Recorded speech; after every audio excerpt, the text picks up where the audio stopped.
많은 사람이 나를 비난하는 소리가 들려옵니다. 사방에서 협박하는 소리도 들립니다. 나를 대적하는 사람들이 함께 모여 내 생명을 빼앗으려고 음모를 꾸밉니다. 누가 뭐라고 해도 나는 주님만 의지하며 주님이 나의 하나님이라고 말할 것입니다. 내 앞날은 주님의 손에 달렸으니 내 원수에게서, 내 원수와 나를 박해하는 자들의 손에서 나를 건져 주십시오. 주님의 환한 얼굴로 주님의 종을 비추어 주십시오. 주님의 한결같은 사랑으로 나를 구원하여 주십시오. 아멘.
교동문 18번 시편 31편의 말씀입니다.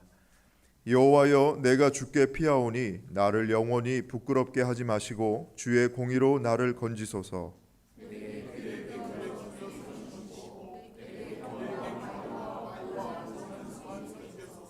주는 나의 반석과 산성이시니 그러므로 주의 이름을 생각하셔서 나를 인도하시고 지도하소서.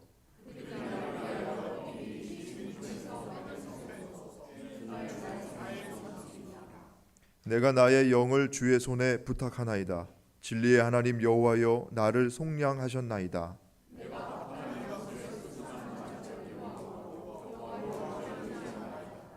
내가 주의 인자하심을 기뻐하며 즐거워할 것은 주께서 나의 고난을 보시고 환난 중에 있는 내 영혼을 아셨으며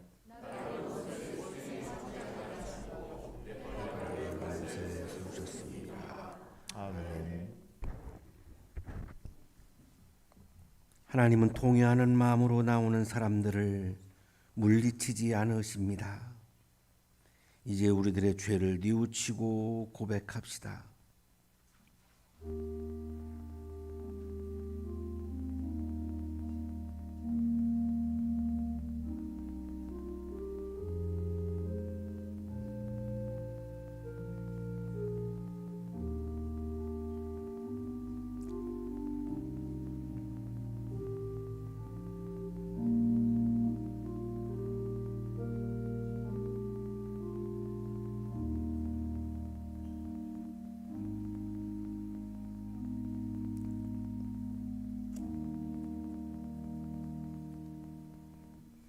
우리가 우리 죄를 자백하면 하나님은 신실하시고 의로우신 분이셔서 우리 죄를 용서하시고 모든 불의에서 우리를 깨끗하게 해 주실 것입니다. 아멘.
사랑의 하나님, 한 주간도 주님의 은혜로 잘 지내다 이렇게 주일에 예배당에 나와 예배를 드리게 하심에 감사합니다.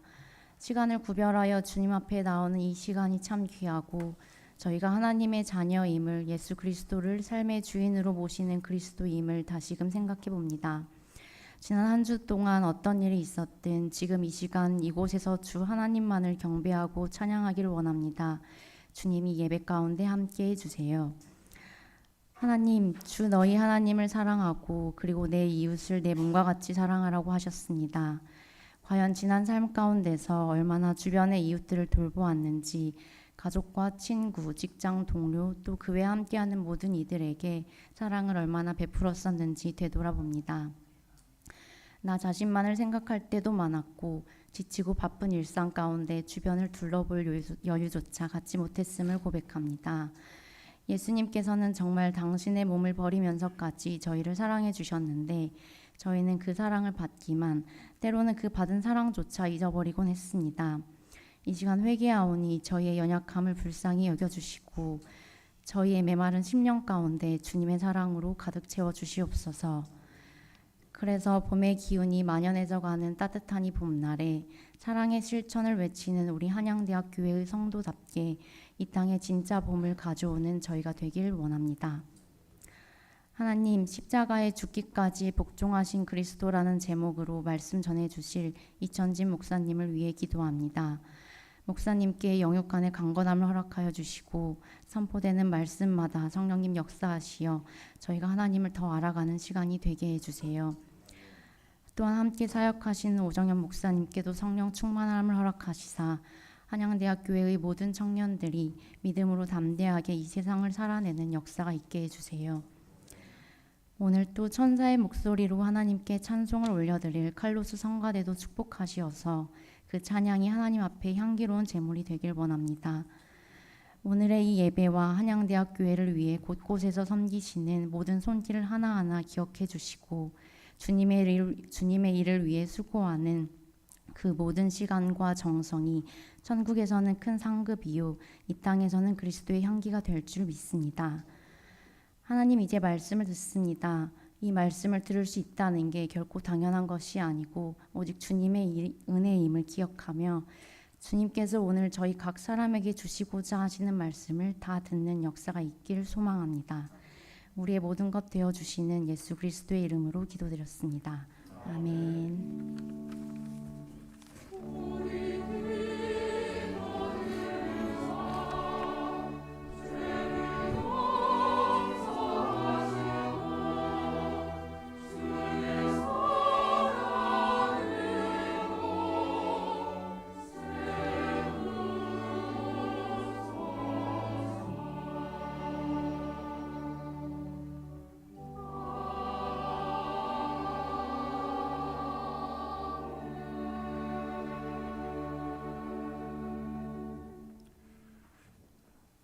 빌보서 2장 5절에서 11절까지 말씀입니다.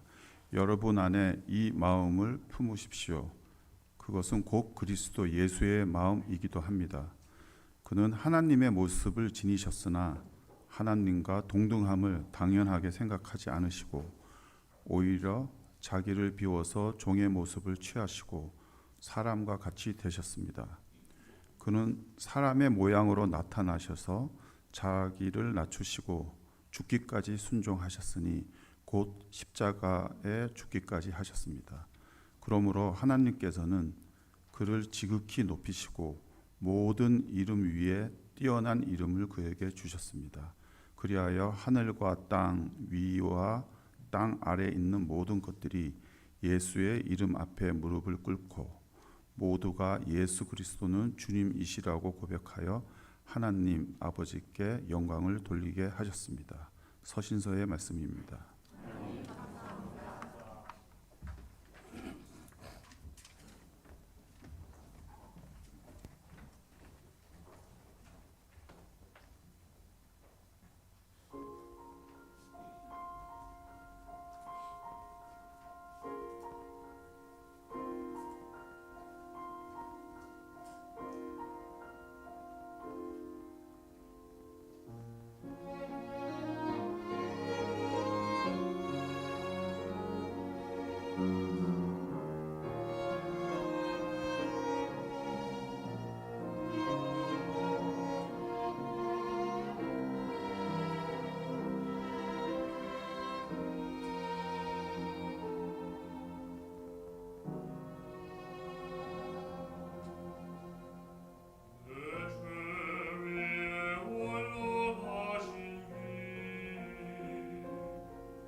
은혜로운 찬양해 주신 우리 성가대원들에게 감사의 박수하겠습니다. 고맙습니다. 옆에 계시는 분과 사랑의 인사 나누시겠습니다. 사랑합니다. 보고 싶었습니다.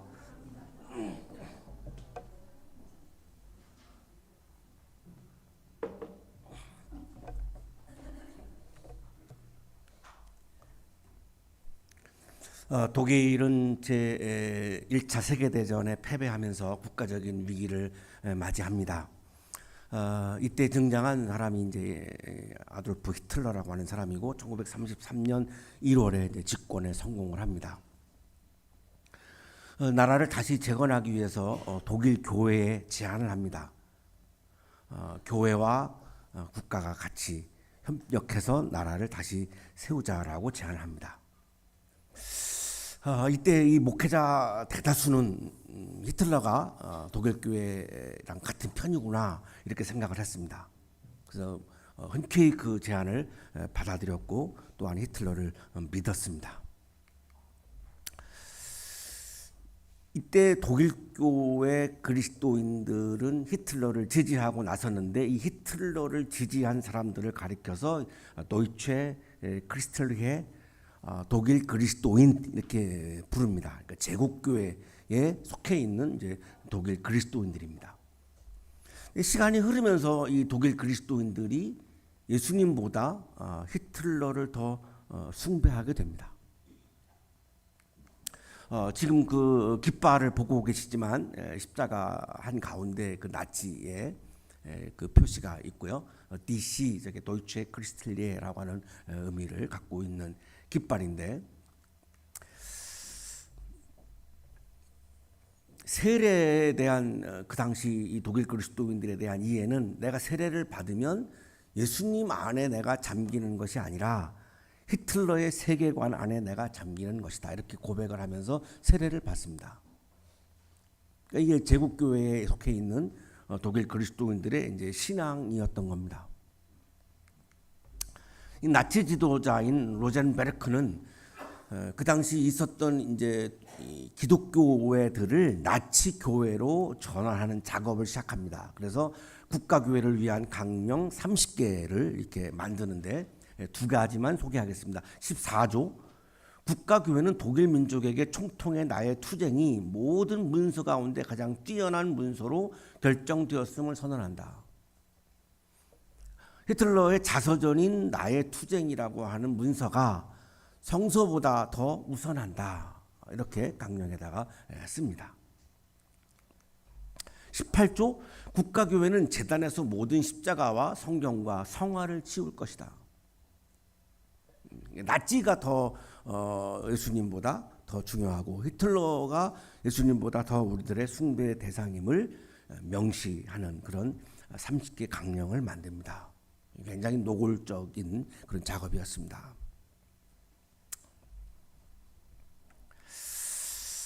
누가 보더라도 이거는 기독교가 아니었습니다.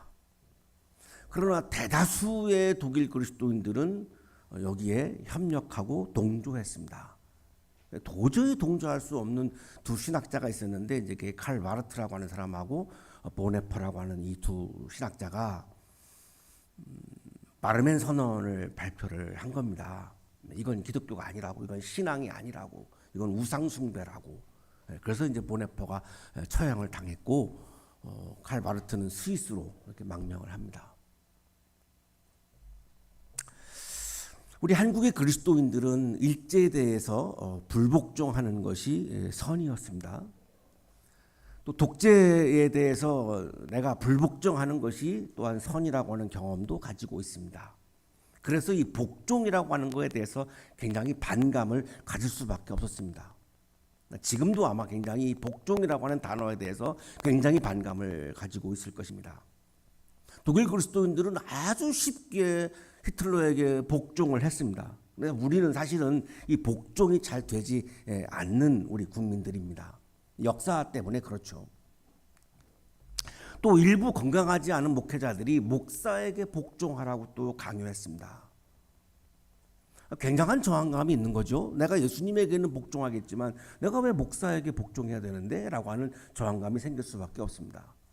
그러다 보니까 복종 자체를 거부하는 면이 우리들 안에 생긴 거죠. 뭐 일제에 대해서 불복종하고 독재에 대해서 불복종하고 목사에 대해서 불복종하는 다 좋습니다. 저는 다 동의합니다. 자, 그러다가 보니까 예수님에게 그러면 복종하지 않는 것까지 우리가 가야 되는가? 이런 문제가 이제 우리들에게 남는 겁니다. 신앙은 사람에게 복종하는 것이 아니고 예수님에게 복종하는 것을 신앙이라고 부릅니다. 예수님에게 복종하는 게 신앙입니다. 하나님에게 복종하는 게 신앙입니다. 그러니까 복종이 없이는 신앙이 형성될 수가 없습니다. 나에게 아직 기독교 신앙이 없다라고 하는 말은 다른 말로 하면 나는 아직 예수님에게 복종하지 않고 있다. 하나님에게 복종하지 않고 있다와 같은 말입니다. 그게 안 되는 거죠. 뭐 체력적으로 안 될 수도 있고 문화적으로 안 될 수도 있고 내 성장 배경에 의해서 안 될 수도 있고 나의 기질에 의해서 안 될 수도 있고 이게 안 되는 분들이 있는 겁니다. 그런 상황에서는 정말 전도하기가 이제 어려운 건데 오늘 우리들의 질문은 나는 무엇에 그러면 복종하고 있는가? 나는 예수님에게 내가 복종하고 있는 그리스도인인가? 이 두 가지 질문입니다. 오늘 성서일과 보면은 이제 빌립보서인데요. 유럽의 최초의 교회가 세워졌던 그런 도시이죠. 알렉산더 대왕의 그 아버지 이름이 이제 빌립이고, 그래서 이제 그때 빌립보라고 하는 도시를 세웠고, 루디아라고 하는 여성에 의해서 여기서 유럽의 최초의 교회가 세워진 그런 도시입니다. 여기에 있는 그리스도인들에게 이제 바울이 보내신 그런 편지가 이제 빌립보서인데 오늘 이렇게 이제 강조합니다. 여러분 안에 이 마음을 품으십시오. 그것은 곧 그리스도 예수의 마음이기도 합니다. 굉장히 이제 추상적이죠. 예수님의 마음을 품어야 된다. 그 예수님의 마음이 뭐죠? 이거 뭐 굉장히 이제 광범위하고 추상적이어서 잘 좁히기가 굉장히 어렵습니다. 그래서 마이클 고먼이라고 하는 성서학자는 이 마음을 사고 방식으로 번역합니다. 그러면 훨씬 더 좀 이렇게 제가 이렇게 폭이 좁아집니다. 이렇게 이 본문을 마이클 고먼은 이렇게 번역합니다. 이 사고 방식을 너희 공동체 안에 지니라. 너희 공동체는 진정 그리스도 예수 안의 공동체다. 예수님의 사고 방식을 지니고 예수님의 사고 방식에 따라서 교회를 운영하고 예수님의 사고 방식에 따라서 일상을 살아라. 이것이 그리스도인이다. 이렇게 번역을 하는 겁니다. 훨씬 더 좀 아까 원래 본문보다는 좀 와닿는데요. 그럼 예수님의 사고 방식이 뭐죠? 라고 또 질문하지 않을 수가 없죠. 그럼 예수님의 사고 방식이 뭔데요?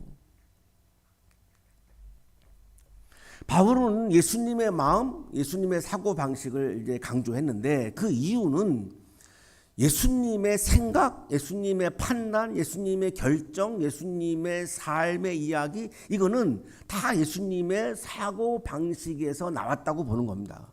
예수님의 마음에서 나왔다고 보는 거죠. 마음이 움직이면 내 행동이 변하니까요. 사람이 내 마음에 들어야 연애가 시작되죠. 우리 청년들, 저 사람이 내 마음에 들어야 연애가 시작됩니다. 나도 모르는 사이에 사랑의 감정이 막 싹 트는 거죠. 마음에 들어야. 그죠? 이성적으로 판단하는 게 아니죠. 사랑이라고 하는 거는. 그러니까 바울은 예수님의 마음과 예수님의 사고 방식에서 예수님의 생각과 결정과 판단과 결단과 삶의 이야기가 나왔다고 보는 거니까 빌립보 공동체는 예수님의 마음과 예수님의 사고 방식에 따라서 살아가는 공동체가 되기를 지금 원한다. 이 말씀을 하는 겁니다. 예수님의 이제 사고 방식에 대해서 이제 그 다음부터 계속해서 말씀이 나오겠죠. 그는 하나님의 모습을 지니셨으나 하나님과 동등함을 당연하게 생각하지 않으시고, 그러니까 바울은 빌립보 사람들이 예수님을 나의 모델로 설정해놓고 그냥 바라만 보고 그냥 우러러만 바라보는 거를 원하는 것이 아닙니다. 그 별로 의미가 없다고 보는 거예요. 예수님을 나의 삶의 인생의 모델로 정해놓고 그냥 단순히 그냥 예수님을 우러러 보는 거는 의미가 없고, 예수님의 사고방식이 뭔지, 예수님의 마음이 뭔지를 묻고, 예수님이 어떤 사고방식에 따라서 살았는지를 좀 보고, 나도 예수님처럼 예수님의 사고방식을 나의 사고방식으로 받아들여서 그 예수님의 사고방식대로 내가 살아가는 거, 이것이 예수님을 따르는 진정한 그리스도인이다, 이렇게 보는 겁니다. 그냥 단순하게 뭐 찬송하고 뭐 예배하고 우러러보고 이거 큰 의미가 없다고 보는 거예요. 그런데 예수님의 사고방식이 이제 하나씩 밝혀지는데, 하나님의 모습을 지녔다는 거죠. 모르페인데 폼이 하나님이라는 거예요. 하나님과 일치는 아닌데 하나님과 동등한 분이라는 거죠. 그러면 하나님이 갖고 있는 지위와 특권과 권리들을 다 가지고 있는 거죠. 그런데 예수님은 그거를 주장하지 않았다는 거예요. 본질상 모르페 폼이 하나님인데도 불구하고 그런 하나님이 가지고 계시는 권리와 특권과 지위들을 주장하지 않았다는 거예요. 자기중심적이지 않았다는 거예요.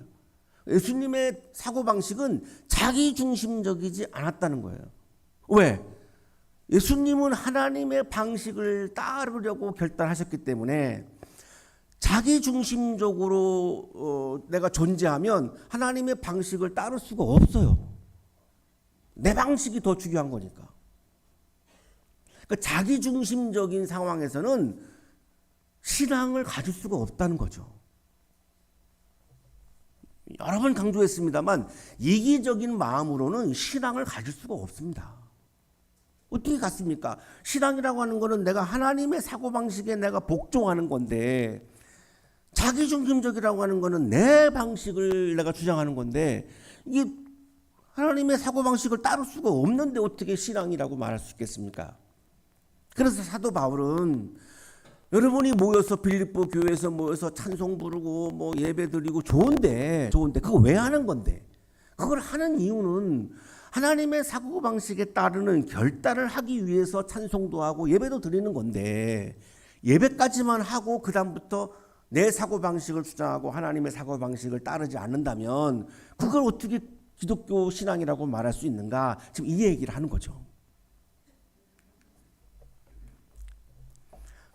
우러러만 보지 말고 예수님의 사고방식, 하나님의 사고방식에 동참을 하고 그거를 받아들여서 하루하루 일상 속에서 살아갈 수 없습니까? 지금 이러는 겁니다. 예수님은 오히려 자기를 비워서 종의 모습을 취하시고 본질상 하나님이신데 사람이 됐잖아요. 사람이 된 것만도 자기를 낮추신 건데 사람 중에서도 종이 되셨다는 거예요. 이게 예수님의 사고방식이라는 거예요. 그럼 왜 이렇게 하셨을까요? 예수님은 하나님의 사고방식을 따르기 위해서 이렇게 하신 거죠. 내가 종이 되어야, 하나님의 종이 되어야 하나님의 사고방식을 따를 수 있지. 내가 그냥 잘났다고 생각한다면 하나님의 사고방식을 따를 수가 없잖아요. 그러니까 내가 어떤 권리를 주장하는 사람도 아니고 아무런 권리가 없는 종까지 내려갔다는 겁니다. 이게 예수님의 사고방식이라는 거예요. 참 어렵죠. 우리로서는 이거를 따른다라고 하는 건 참 어렵습니다. 하나님인데 사람이 되었다. 이거를 성육신이라고 부릅니다. 인카네이션이라고 부르는데 하나님의 모르페가 사람의 모르페로 바뀐 거예요. 자, 그러면 세상의 사고방식은 어떻죠? 사람의 모르페가 하나님의 모르페로 바뀌기를 원하는 게 세상의 사고방식이죠. 내가 더 높아지려고 하는 것이 세상의 사고방식이죠. 그래서 로마 황제는 자신을 높이고 신격화해가지고 로마 황제의 호칭을 퀴리오스라고 부르라고 한 겁니다. 이 퀴리오스는 더 로드, 주님이라고 하는 말이에요. 그러니까 로마 시대의 모든 세계인들은 로마 황제를 가리켜서 주님 이렇게 불렀습니다. 그렇게 시켰어요. 그러니까 자기를 높인 거죠. 그런데 성육신 사건은 하나님이 사람이 된 사건이니까 자기를 낮춘 거잖아요. 그러니까 로마 황제하고는 완전히 반대죠. 로마 황제는 세상의 사고방식을 따라서 살아간 사람이고 예수님은 하나님의 사고방식을 따라서 사신 분인 거죠. 그러니까 빌립보 교회에 왜 이런 말씀을 했을까? 빌립보 교회가 위로의 최초의 교회로 세워졌는데 사람이 모이다 보면 자기의 사고방식을 주장할 거 아니겠습니까? 내 사고방식이 맞다. 내 사고방식이 진리다. 내 사고방식이 이게 옳은 거야. 이렇게 주장하지 않겠습니까? 그러면 또 다른 사람은 아니 나는 그렇게 생각하지 않고 나는 내 사고방식이 옳다고 생각하는데 그러니까 부딪히죠. 그러니까 공동체가 깨지죠. 교회가 이제 깨지는 거 아닙니까? 그러니까 그렇게 하면 신앙 공동체가 형성될 수 없다라고 지금 바울은 보는 겁니다. 세상 사람들은 그럴 수 있지만 신앙인들은 그러면 안 된다는 거죠. 예수님은 자기를 낮추는 것이 예수님의 사고방식이었는데 어디까지 낮추셨느냐? 죽기까지 순종하는 차원까지 낮추셨다는 거죠. 죽기까지 순종했다. 무엇에 순종했다는 말일까요? 하나님의 사고방식에 순종했다는 말입니다. 하나님의 사고방식에 순종하다 보니까 어디까지 갔느냐? 죽음까지 갔다는 거예요.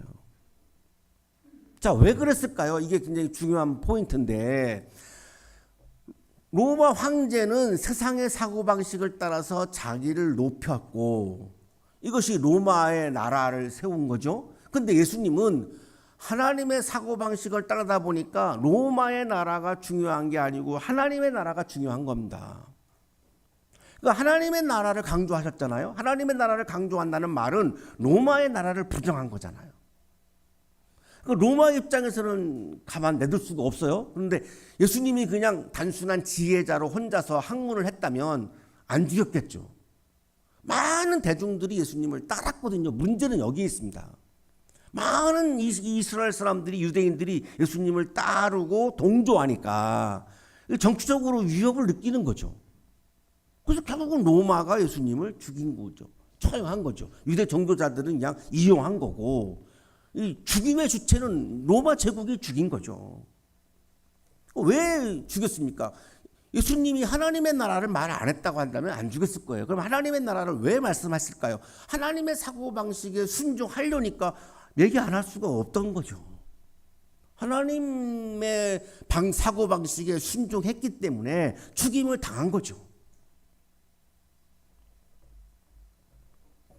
그러면서 예수님은 자기를 종까지, 죽음까지 낮추실 수밖에 없었던 겁니다. 하나님의 사고방식을 따르려니까. 자, 이것이 우리가 믿는 예수님의 사고방식인데 세상의 사고방식은 그렇지 않죠. 자기를 높이죠. 자, 그런데 로마 교황 선출을 보면 출마가 없습니다. 출마라는 거는 나를 높이는 거잖아요. 근데 한국의 이제 기독교의 교단장 선거는 출마를 합니다. 자신을 높이면서 출마하는 거죠. 그러니까 세상에서 정치인들이 출마를 하잖아요. 나를 높이면서 똑같잖아요. 그러니까 세상의 사고방식과 예수님의 사고방식이 다른데 교단장 선거에 출마하시는 분들은 제가 볼 때에 예수님의 사고방식을 따르시는 게 아니고 세상의 사고방식을 따르시는 겁니다. 가톨릭에서 왜 출마를 하지 않을까요? 그것이 신앙적이지 않기 때문에 그런 거거든요. 예수님께서는 아담과 하와처럼 하나님이 되려고 하시지 않았습니다. 로마의 황제처럼 왕이 되려고 하지도 않으셨습니다. 그걸 할 수가 없어요. 하나님의 사고방식을 따르려니까. 하나님 나라의 사고방식을 따르려니까 그건 도저히 불가능해요. 예수님이 그렇게 하는 거는 불가능해요. 그러니까 예수님이 하실 수 있는 것은 자기를 낮추시고 십자가에 죽기까지 하나님의 사고 방식에 순종하는 것 외에는 다른 방법이 없었던 겁니다.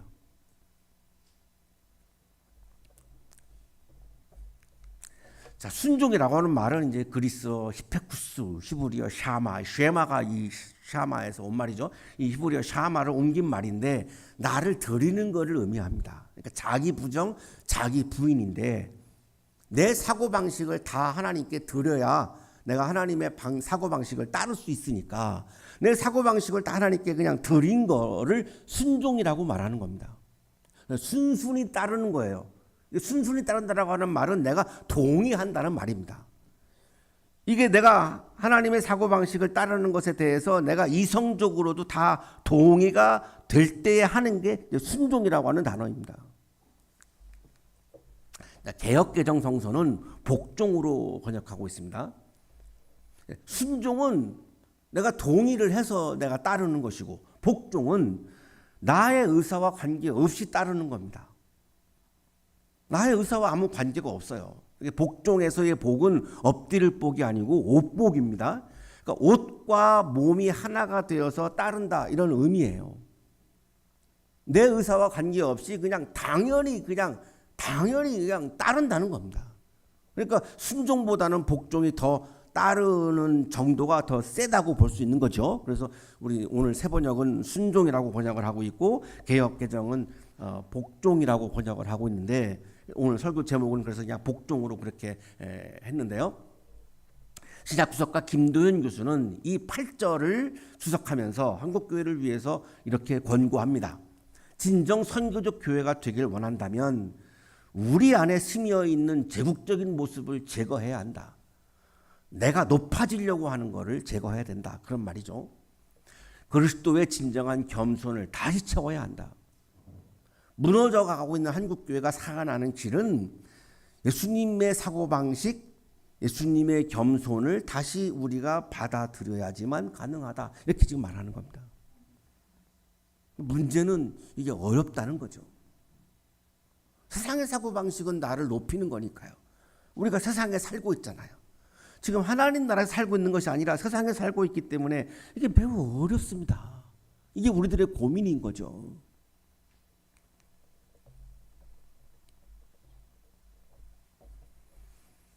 자, 8절까지는 이제 예수님의 주어고 이제 9절부터 와서는 이제 하나님이 주어인데 이렇게 죽기까지 순종하면서 예수님이 자기를 낮추시고 하나님의 사고방식을 따랐어요. 그랬더니 하나님이 이제 어떻게 하시는가? 예수님의 이름을 높이셨다 하는 겁니다.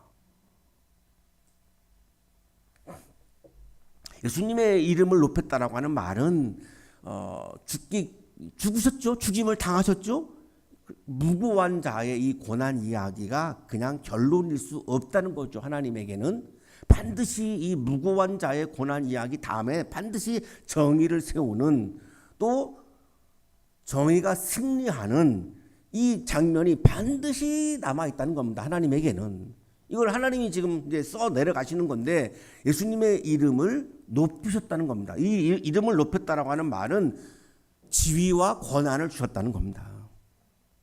그러니까 바울은 빌립보 사람들에게 이 빌립보 교회가 또 로마에 이제 로마로부터 막 고난을 당했잖아요. 그러니까 많은 사람들이 신앙이 흔들리죠. 아니야, 여기 이 고난 이야기가 끝이 아니야. 이런 말씀을 하는 거죠. 이게 끝이 아니고 하나님은 반드시 무고한 자의 고난 이야기 다음에 정의가 승리하는 장면을 반드시 이 드라마를 쓰시는 분이야. 이거를 지금 말하고 싶은 거죠. 예수님은 하나님의 사고방식에 복종하셨는데 하나님이 그거를 그냥 죽임을 당한 거에서 끝내신다? 그럴 수 없다는 거죠. 그래서 하나님은 예수님을 이제 높이는 건데 지위와 힘을 주신다. 보상으로 주는 것이 아니라 예수님의 순종과 복종이 너무나 정당한 거였기 때문에 그게 누구를 해치려고 하는 것도 아니었고 누구를 전복하려고 하는 것도 아니었고 예수님이 로마를 전복하려고 하는 마음을 품지 않았습니다. 그런 정치적 어떤 행동을 하시거나 이런 게 아니었습니다. 그렇기 때문에 예수님이 죽기까지 하신 순종과 복종은 하나님이 보실 때 정당한 거죠. 그러니까 하나님 입장에서는 예수님의 이름을 높일 수밖에 없죠. 당연히 높여야죠. 그래야 정의가 승리하니까. 예수님의 이름을 높였더니 만물이 예수님 앞에 무릎을 꿇는다. 오늘도 우리가 지금 예수님 앞에 무릎을 꿇는 거죠. 딴 게 뭐가 있겠습니까? 우리가 지금 오늘 예수님 앞에 무릎을 꿇은 거죠. 결정적인 게 11절입니다.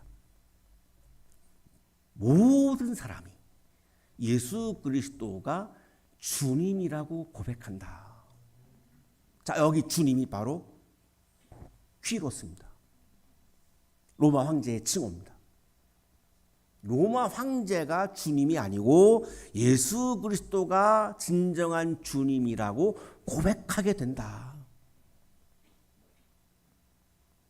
예수님이 로마를 전복한 것이 아니라 하나님이 이걸 해결해 버리신 거죠. 이 세상의 진정한 주인은 로마 황제가 아니고 예수님이시다. 그래서 수천 년이 지난 지금에 누가 로마 황제를 향해서 주님이라고 부릅니까? 아무도 안 부릅니다. 전 세계에 어마어마한 많은 사람들이 오늘 이 시간에 이 주일 예배를 맞이해서 예수님을 향해서 주님이라고 고백합니다.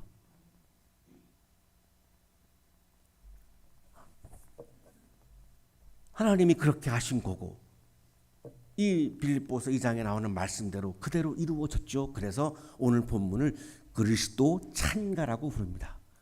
예수 그리스도가 만물의 주인이시다, 로드이시다, 주님이시다, 이렇게 찬미하는 거죠. 그래서 이거를 그리스도 찬가라고 부르고 초대교회 때 이거를 찬송가로 불렀을 것이다, 이렇게 우리가 그렇게 추정을 합니다. 자, 그러나 로마 시대의 예수님을 향해서 주님이라고 부르는 일은 매우 위험한 일입니다. 쉬운 일이 아닙니다. 로마에 대한 반역이기 때문에.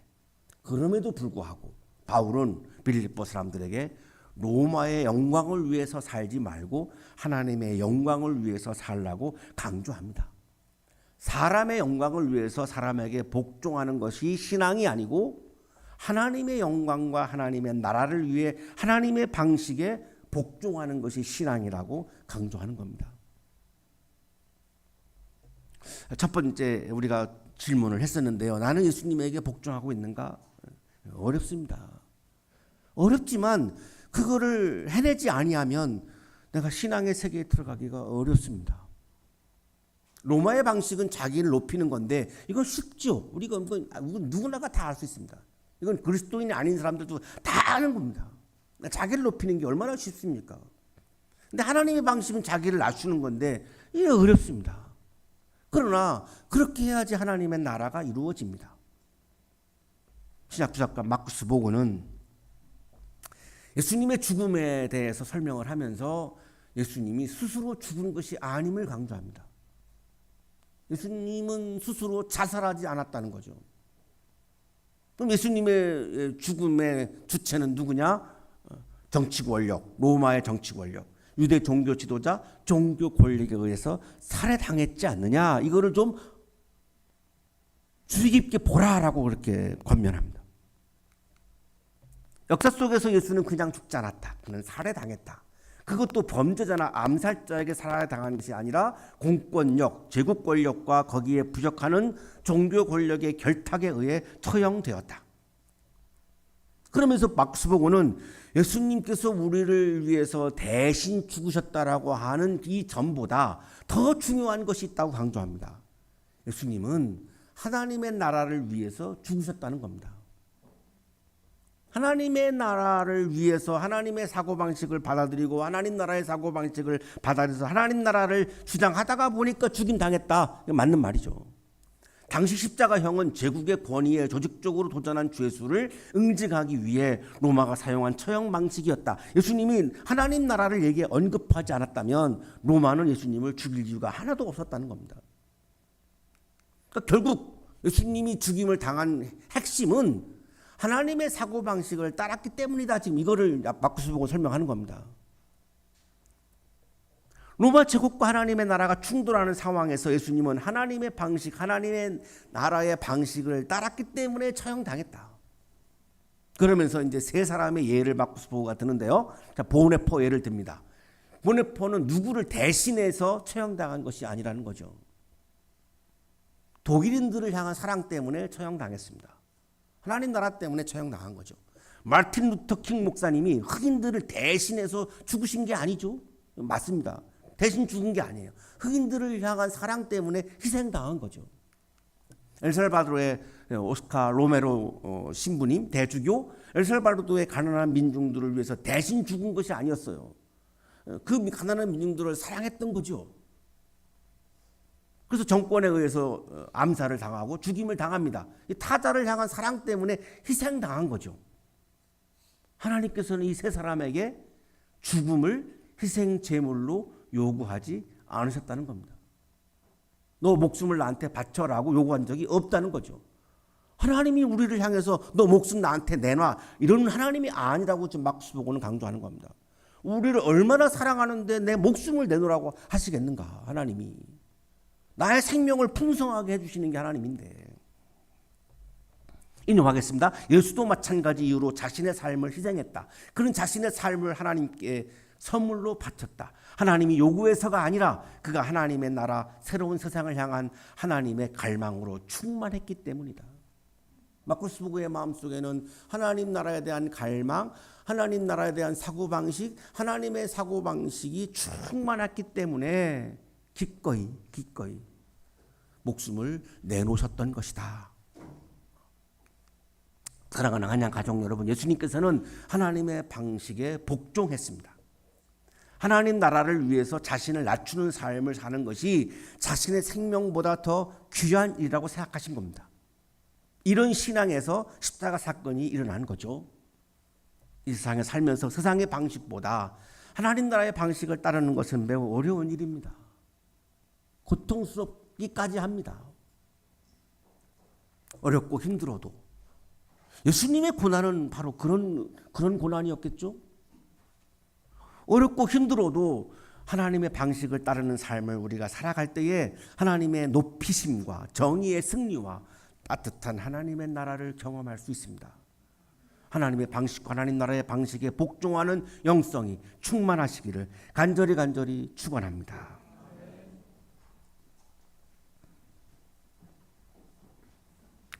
하나님, 우리가 그리스도인으로서 예수님의 방식에 복종하고 따르고 싶은 마음이 간절합니다.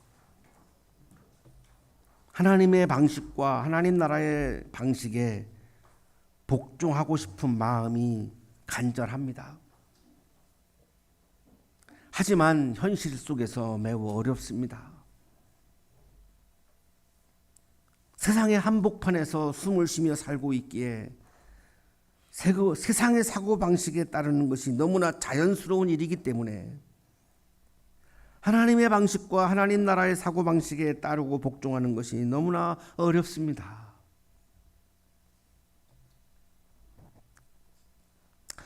주님, 우리들에게 힘을 주시고 십자가의 능력을 우리들에게 부어주시고 십자가에 달려서 죽임 당하셨던 그 예수님의 마음을 우리들의 마음속에도 채워주셔서 어렵고 힘들지만 최선을 다해서 하나님의 사고방식에 복종하고 순종하는 길을 묵묵히 꿋꿋하게 힘차게 걸어갈 수 있도록 은혜와 은총을 내려 주옵소서. 예수 그리스도의 이름으로 기도하옵나이다. 아멘.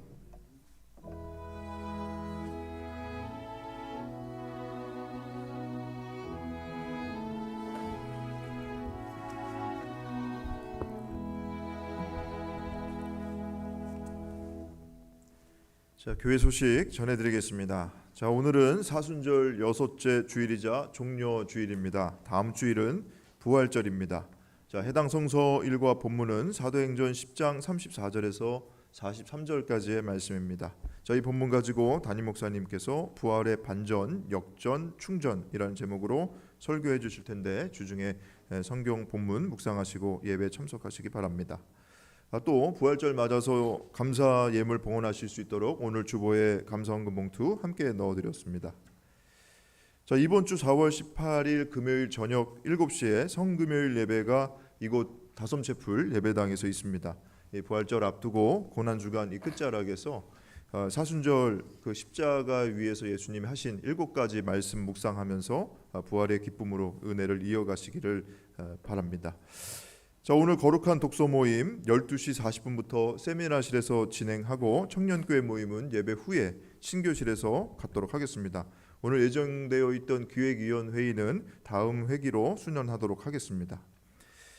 자, 우리 교회 정준영 성도님 4월 26일 다음 주 토요일 낮 12시 30분에 한국은행 본점 2층 컨퍼런스홀에서 이제 혼인 예식을 거행합니다. 이제 믿음의 가정을 이룰 수 있도록 교우 여러분들 많이 기도해 주시고 많이 참석해 주셔서 축하해 주시기를 부탁을 드리겠습니다. 자, 지난달 3월 29일에 혼인한 양채용 이영재 성도님의 장녀이신 양지선님, 그리고 그 신랑 되시는 최재웅님 오늘 예배당에 참석하셨는데 교우 여러분들에게 잠깐 자리에서 일어나셔서 인사드리실까요? 네, 신혼여행 마치시고 돌아와서 교우 여러분들께 인사드립니다. 네, 감사합니다. 자리에 앉아주시고요. 자, 오늘 우리 최재웅님, 양지선님 또 그 가정에서 교우 여러분들에게 혼인 예식 참석해 주신 데에 대한 감사의 의미로 애찬을 접대해 드립니다.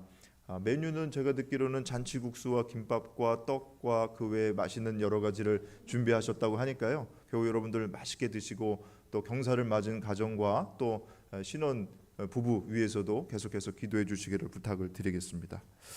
자, 교우 여러분들에게 오늘 우리 교회 새로 오신 분을 좀 소개해 드리겠습니다. 우리 한양대학교 의학과 1학년에 이제 입학하신 분 같은데요. 조선영님 어디 계시죠? 네, 잠깐 자리에서 일어나실까요? 네, 환영합니다. 잘 나오셨습니다. 네, 우리 청년회장 안내에 따라서 예배 후에 같이 청년교회 모임 가지시기 바랍니다. 자, 그리고 교회력과 성서일과 예배 안내 여러분 가지고 계신 주보를 참조하시면 되겠습니다. 자, 이상 교회 소식 알려드렸습니다.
거룩하신 하나님, 오늘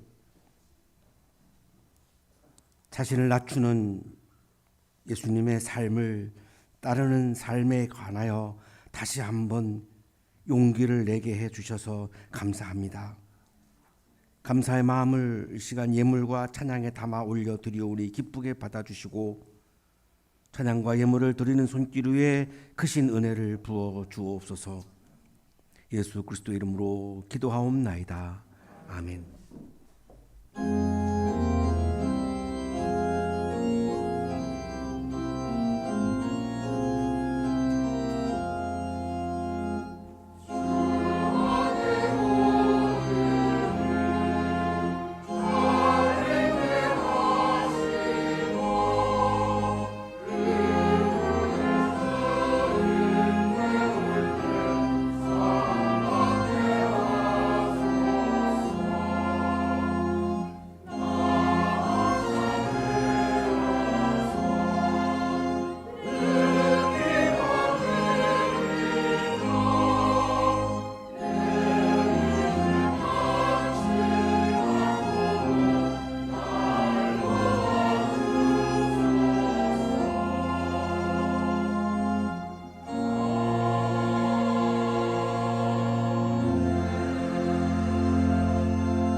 이제는 우리에게 하나밖에 없는 생명까지도 아낌없이 사랑으로 나누어 주시는 예수 그리스도의 은혜와 오늘도 우리에게 말씀을 주시는 하나님의 사랑하심과 생명의 기운을 주시는 성령의 역사하심이 어렵고 힘들지만 일상 속에서 나 자신을 낮추는 예수님의 삶을 따라갈 것을 다짐하고 또 다짐하며 세상을 향하여 힘차게 나아가는 우리 모든 한양 가족들의 삶 속에 지금부터 영원토록 함께 하시기를 간절히 축원하옵나이다. 아멘.